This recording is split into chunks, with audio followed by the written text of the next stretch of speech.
This is Your Other Brothers Podcast. Sorta.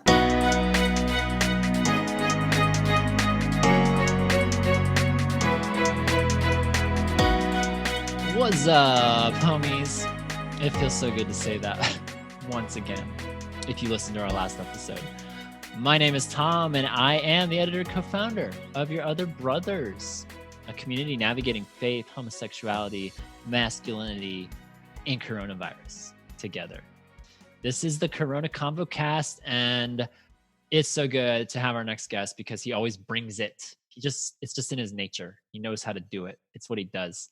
It's our other brother, Matt. What's up, Matt? What up, y'all? Matt, what is going on? I see you walking in the blazing blue sunshine. Well, I guess the sunshine's not blue. The sky is blue. Yeah. The sunshine is quite warm on your face. Yeah. Well, it's, let me see. It's like 82 degrees out here where I'm at, New Mexico. Summer has started. And I mean, it's breezy right now. I'm taking a walk because I don't have any privacy at home still. So that's always going to be a problem. And so I was actually going to do some workouts. And then you called me. Oh. Well, now you're going to do a workout of your mouth. Exactly. So which can lead to another workout afterward. So Matt, you've been here a few times now. You've become a ConvoCast regular. And when we were texting, setting this up, you had mentioned to me that you had things that you wanted to talk about. Yeah. So do you remember what I teased last time when I was on here? I honestly don't. I've done so many of these. They're all morphing together. Oh my gosh. What did you You have a horrible memory. You have a horrible memory, Tom. I do. So what I teased last time, if other people remember instead of Tom, because your memory's crap right now, I teased that we're going to talk about my Native American heritage. That's right. I forgot all about that. Yeah. Native American heritage, which is super unique because what other blog communities out there talking about homosexuality have a full-blooded Native American on their team? Huh? Exactly. I'll wait. Yeah, exactly. Yeah, we're unique. We're like one in a million. Exactly. Yeah. No, I find that super cool about your persona, that this is part of your life. This is part of your heritage. So what exactly did you want to talk about with your Native American heritage? Yeah, so there's a lot of stuff I want to talk about within this like short podcast, but we'll just roll with whatever. Yeah, we'll roll with whatever I think about right now. So my first question to you, Tom, is: have you ever been to the Navajo Nation? No, I have not. I have been on Cherokee ground. Really, Tom? Have I? Yes, you have. When? Was that like part of the tour at some point? Yep. So here's the thing. Me? Okay, so no, actually you drove over there, and it was the second time that we like ever met in person. And I was living with my parents out on the reservation, and we met in Gallup, New Mexico. And that's right there. Yeah, that right there is actually the start of the whole Navajo Nation community. Gotcha. So it spans. Gotcha. Yeah. So the road, the main highway that you were taking, I-40 from Gallup all the way to Flagstaff. That's kind of like the length of the Navajo reservation, and then from that highway all the way to I think close to Grand Canyon, maybe like a little further north in the southern Utah area. That's where it extends to. So gotcha. technically, you have been to the Navajo Nation. I'm glad you said that, because I remember that trip very well. Yeah, it was like our second or third time ever meeting. We grabbed dinner or lunch, I think, in a diner in Gallup, New Mexico, right on the Arizona border. And you described it as Native American Chinatown, which I included in one of my books. And basically there was just like all these vendors everywhere lined outside of the diner. And we grabbed a table, and you even grabbed a no soliciting sign to put on the table, which nobody obeyed. I think we had at least 2 people come up and try to sell us their necklaces and trinkets and things. Yeah, so we probably had like maybe 3 or 4 people that like didn't read the signs and tried to sell us some stuff, and I just kind of like gave them like a what we call is a native glare. So kind of like a mean look. It's like don't Yeah, bother it me. was a very native glare. You just look and you held up your hand, and it was very, very direct. It was great. Yeah, yeah. So there's that as well. Second question: have you ever tried Native American fry bread? Fry bread. There we go.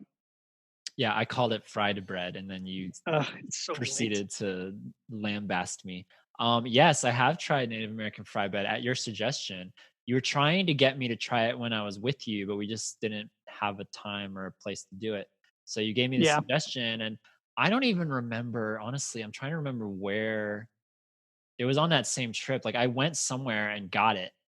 Like I Okay, remember so it was fried bread, but yeah, I literally don't even remember the context of where it was. yeah. But it was So good. when you were on that trip, you were going on the road. You made a pit stop, I think on the New Mexico / Arizona border, and then there was a fry bread stand, and you pulled off like the side of the road, and then there was a fry bread stand, and that's where you got it from. So I remember you telling me that. Yeah, can you tell the people what this is? What is fry bread? Native American fry bread. Okay, so what Native American fry bread is basically bread made out of flour, lard, and then you put it in like a pan. So it's almost like you're making tortillas, but it's like different ingredients. And unfortunately for myself, I don't know how to make fry bread. I have like my aunties, my grandmother, my Nelly lady. Majority of the time the women know how to make fry bread, and for myself, that's like heaven on earth. That's and also mutton stew. If you put those two together, for that right there, like it's delicacy, like for me, and I like Nice. die and go to heaven and come back. So yeah, I hope you don't see this as like a what's the word? Like a slur. no. No, because I'm trying to remember the context of my eating it. I was sitting in my driver's seat of my car. I took a picture of it to send to you. I remember that fairly well. But Hmm. then I think I like ate it with peanut butter or something. I'm not sure what I did to it, but I think it was like sacrilege or something. I don't know. Either peanut butter, which I mean, I don't mind. Usually people do eat it with peanut butter. They Okay. eat it with powdered sugar, honey. So usually powdered sugar and honey is the more traditional way of eating it. So, but peanut butter is like, you could actually make a sandwich. Like we use fry bread to make, or that's our bread to like eat it with hamburgers or hot dogs. So yeah, So very multi-purposed. I'm like savoring like the taste of fry bread. And I'll probably eat it this weekend or something like that because my auntie makes really really good fry bread. So Nice. yeah, You should send me some in the mail sometime. I wish I could, but it'll probably like Express it. get moldy. Yeah, it'll get moldy and everything by the time it gets to you. It'll get like all hard and it won't taste I good. think So this needs to be a guarantee, Max, since you're always trying to get us to come visit or get me, I'll just speak for myself, to get me to come visit you. I think that needs to be a guaranteed part of the package that next time I visit you, there must be fry bread involved. oh, okay, so there is a place here where I live that there's actually a Indians or Native American restaurants. So I can definitely take you over there, and then I can introduce Okay. you to some Native American cuisine, and I Very think you'll like nice. it. Very nice. You said the word Indian. This is a question that I've been meaning to ask you, and you're the perfect person to ask because you don't care what anyone thinks or feels, or you don't, whatever. You'll answer honestly. What do you feel about Yeah. that word Indian? Okay. So here's my opinion of it. Like, yeah, like we get called Indian. There are some who get offended by it. Others don't. I'm one of those people that I don't really get offended to it. I just correct people because Yeah. there is two different people. There's like Indians of the Native American culture and Indians as in the people from India. So whenever someone says like Indians, I always like have to say it's like, okay, which one? Dot or feather? So that's kind of how I yeah Lovely. differentiate Yeah. So that's how I kind of ask the person Yeah, who I says it. knew you personally wouldn't be offended, but I just wanted to clarify because I'm sure that that's something that some people are still confused about. But anyway, Yeah. Yeah. Well, so for me, I usually like say hey, just say Native American. That's more easier, and that way, like you don't get like the person doesn't get confused of which one who you're talking about, which type of racial group you're talking about. So I kind of give them that option. yeah. What do they call them in Canada? When I was traveling through Canada, I heard them saying like First People or First Nations. First Nation. Yeah, Is that just a Canadian thing or is that a North American thing? I think it's a Canadian thing because Okay. for us in America, like we like hold on to the stance of Native American because, of course, USA we're in America, all that stuff. We're But like, first. yeah, we're first, exactly. Right. So with that, with that, um, my parents were missionaries in Canada on the British Columbia province, and they ministered to the Native Americans slash First Nations up there. So, and that's how Gotcha. we got to know kind of like a little bit of the culture, but that's how we got to know the terms First Nations. So, yeah. Do you feel interconnected at all with the other tribes around the country and even in Canada too? Or is it just like Navajo does their thing, Cherokee does their thing, et cetera, et cetera? It's both. It's actually both. But I don't know. I feel more connected with my people than other tribes or other bands. How they say it in the First Nations up there in Canada. Um, I feel more connected with my people, but at the same time, at large, um, like we have this like connection of like this what we call native power. So that's kind of like a term that we Native put out power. native power. So That's we cool. put that term every now and then. So you'll see it on Facebook or whatever. And yeah, Is that just like native pride or native? kind of like yeah. So yeah, Yeah, native pride, native power. yeah, So yeah. it could go either way, but it just like it's supposed to like reflect of like we are very pride with our heritage. We are very Right. pride. We have that sense of pride within our culture because we are unique. We are different and everything. Okay, okay. So speaking of pride, this conversation is just flowing from one thing to the next. So speaking of pride, what is like the LGBTQ presence amongst Native Americans? Is that like a thing that exists notably or not so much? Not so much. I mean, it is there, but the majority of the time, like we know it's there, but we don't actually talk about it. It's like one of those conversations of it's a very very hush hush situation where like if Mhm. a person is like I don't know part of the whole LGBTQ plus um, yeah acronym or whatever, they it's to them and to them only. If the family has a like a son, daughter, whatever in that family, like okay, like yeah, you can talk about it, but we can't like talk about it like freely. In a way, the sad part is it's kind of like taboo. But since we are, I don't know, you could say we're like a decade behind of the Mhm. normal um, society in today's culture. So we're like a decade behind. But I mean, we're slowly getting out of our shell and slowly catching up. But I know we're going to have a lot of time, a lot of progress to catch up. But that's usually the thing within the Native American culture. So yeah. So yeah, so there's like no parades happening in the Nope. reservation. Well, there is, but it's small. It's like Small very, very parades. Okay. small. Okay. Yeah. Yeah. Another question for you, Tom. Yes. Uh, can you, or have you ever heard me say, or have you ever, um, heard me talk in my native language before? Yes, but only in very limited context when you're pronouncing your last name, or I think at one of our retreats one year, you were teaching me words that I would then not say correctly. Yeah, which I had so much fun with. So that So, was the only okay, context. Yes. yeah. So do you remember one of them? that I tried to teach you?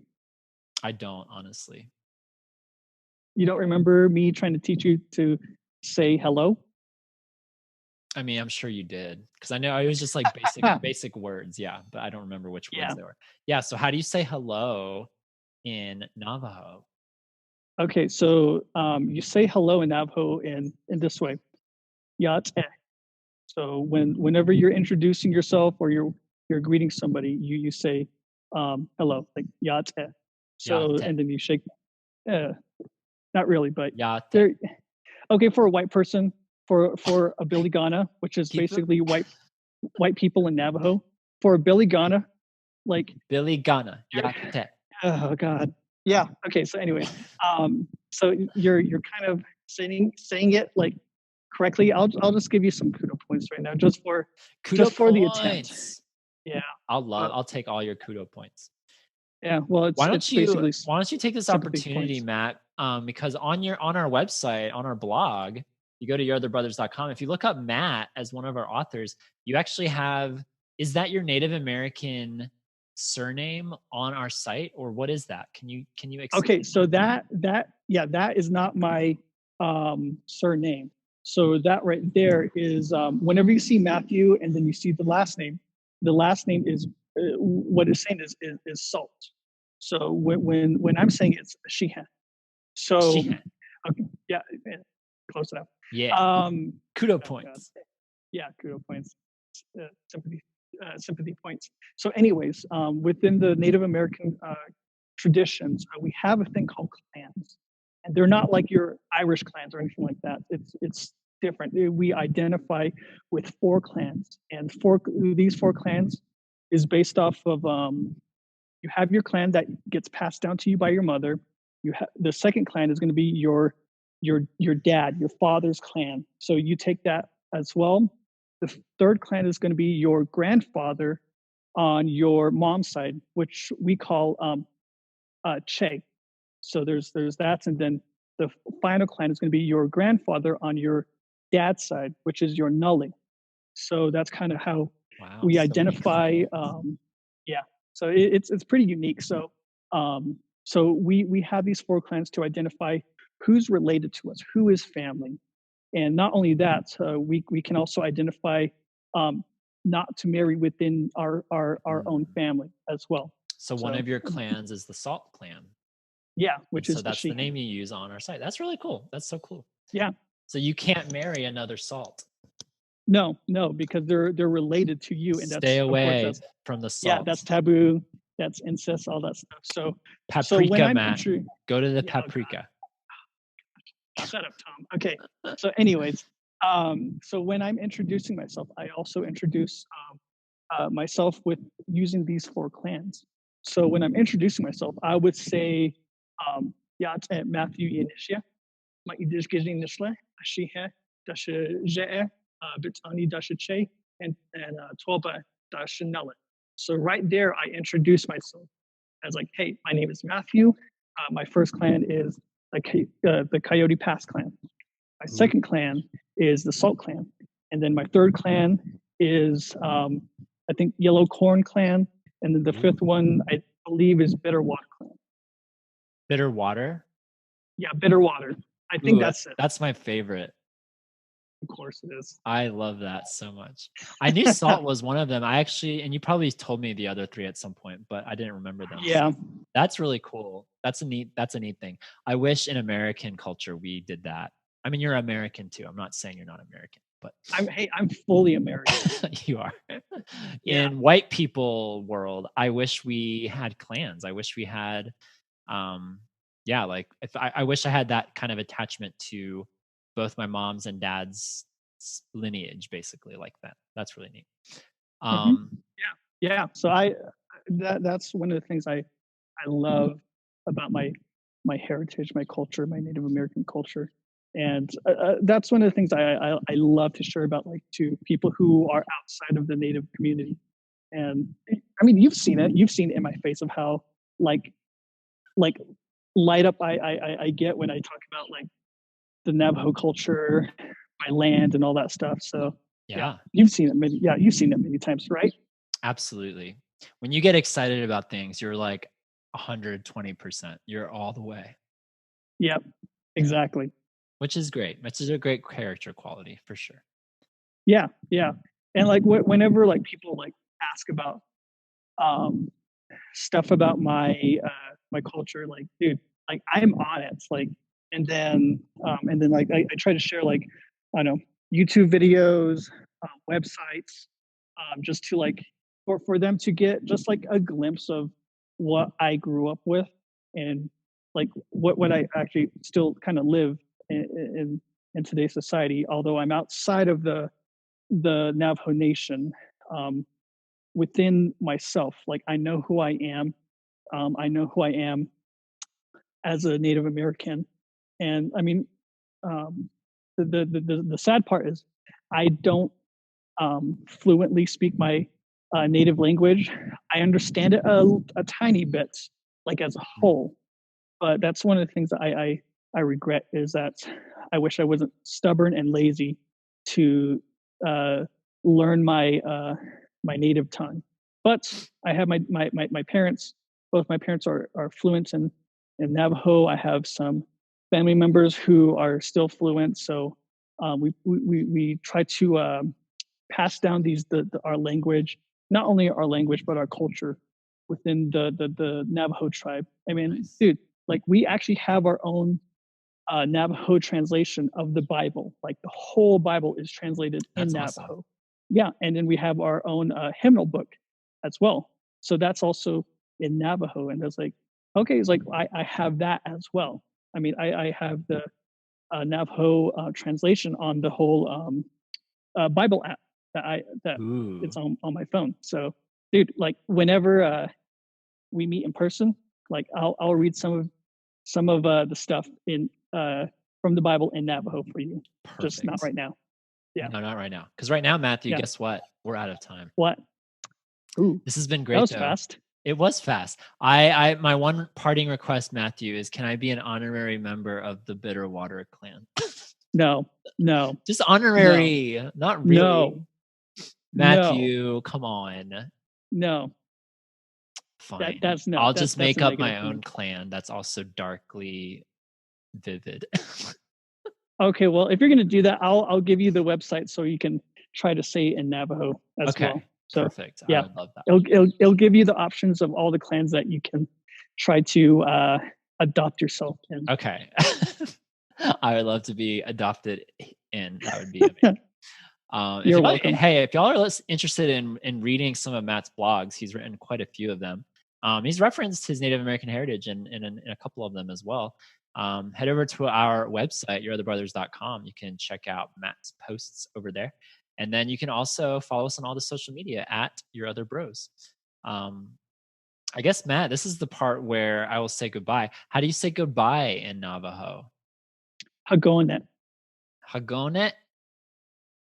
Okay, you're very close with that one. I'll give you that one. That's not sympathy points. Yeah. Perfect. So okay, I so don't know if I can we say can it say twice. that. Hagonet? No, you probably Okay. whatever. So okay, so I'm gonna say this. I'm gonna say thank you and goodbye. So it's like a hiahet. So that's thank you. Okay. And then goodbye is a hagonet. So, Hagonet. yeah. Beautiful. Yeah. We're gonna roll with it. Remember, y'all, you're not alone. Even the sparrow stays at home. Stay at home, everybody, but stay connected.